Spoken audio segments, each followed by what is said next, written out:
محترمہ صدر مدرس صاحبہ، معزز سامعین، اساتذہ اکرام اور طلباء و طالبات، السلام علیکم ورحمۃ اللہ وبرکاتہ۔ حضرات، میں بشریٰ کوثر بنت محمد سلطان جماعت چہارم درجہ ب کی طالبہ ہوں۔ آپ نے ملک کے 72ویں یوم جمہوریہ کے موقع پر مجھے اپنے معمولی خیالات کا اظہار کرنے کا موقع عنایت کیا، اس کے لیے میں آپ سب کا تہہ دل سے شکریہ ادا کرتی ہوں۔ آپ سب کو عظیم یوم جمہوریہ کی مبارکباد پیش کرتی ہوں۔ ہمارے ملک پر پہلے انگریزوں کی حکومت قائم تھی اور ہم لوگ غلام تھے، لیکن ہمارے رہنماؤں نے مل کر بلا امتیاز مذہب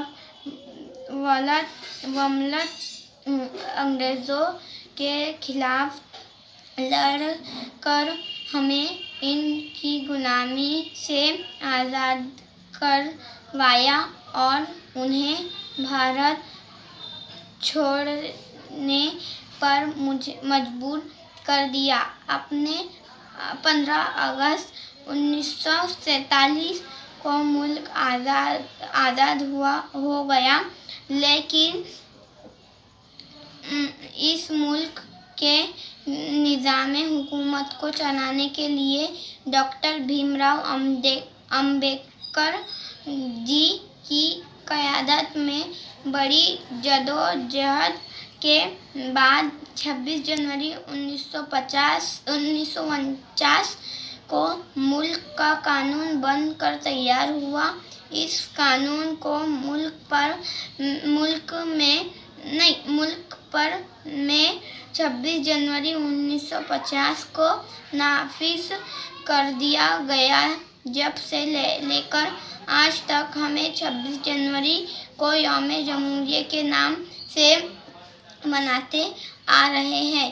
ہمارا ملک صوفی سنتوں اور درویشوں کا ملک ہے، جنہوں نے ہمیشہ امن، صلاح اور بھائی چارے کا پیغام دیا ہے۔ آج بھی ضرورت اس بات کی ہے کہ اپنے اپنے طور پر ان رسومات اور اصولوں کو اپنائیں جو ہمارے بزرگوں نے ہمیں دیے ہیں۔ بھارت دنیا کا سب سے بڑا جمہوری ملک ہے اور اس جمہوری ملک کی بنیاد رنگا رنگ تہذیب ہے۔ یہ ملک ہر مذہب، ہر طبقے، ہر خطے اور ادب کا ایک ایسا سرچشمہ ہے جس کے سوائے انسانیت پوری نہیں ہے، اور صدیوں سے مل جل کر ہندوستان کی گنگا جمنی تہذیب کو سیراب کر رہے ہیں۔ ہمیں چاہیے کہ ہم انسانیت اور بھائی چارے اور پیار محبت کے اس پیغام کو گھر گھر عام کریں جو ہمارے بزرگوں سے ہمیں وراثت میں ملی ہے۔ کیوں نہ ہم جشن منائیں کہ محشر ہے خوشی، رشتے کیوں غم سے بنائیں کہ محشر ہے خوشی۔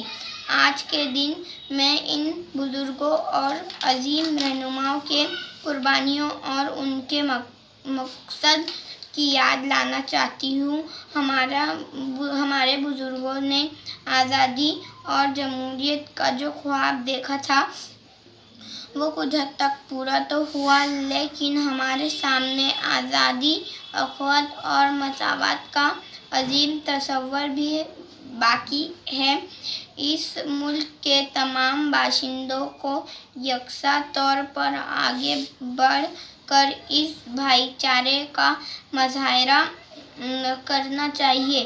اس موقع پر ہمیں یہ نہیں بھولنا چاہیے کہ ہمارا ملک کے تمام باشندوں کو یکساں طور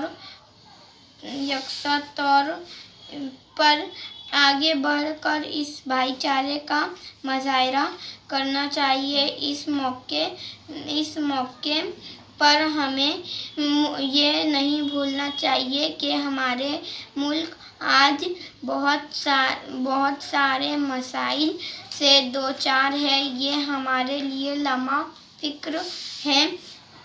بے شک سائنس اور ٹیکنالوجی صنعت و زراعت، نقل و حمل اور ٹیکنالوجی کے شعبوں میں ہمارے ملک نے اہم کردار ادا کیا ہے، لیکن ہمارے سامنے عدم مساوات، بے روزگاری، پسماندگی اور ناخواندگی وغیرہ کا پہاڑ کھڑا ہے۔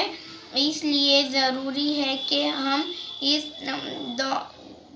دور کے تقاضوں کو دیکھیں اور ملک کی ترقی کے صحیح راستوں کا تعین کریں۔ آج ہمارے ملک میں نئے قانون کے سبب بہت ترقی ہو رہی ہے۔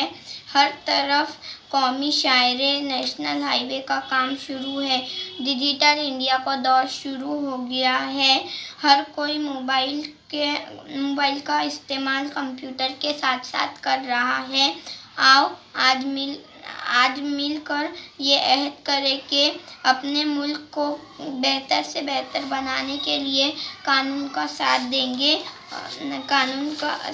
دیں گے اور یوم جمہوریہ اسی طرح ہر سال مناتے رہیں گے۔ اتنا کہہ کر میں اپنی بات ختم کرنے کی اجازت چاہتی ہوں۔ شکریہ۔ جے ہند، جے بھارت۔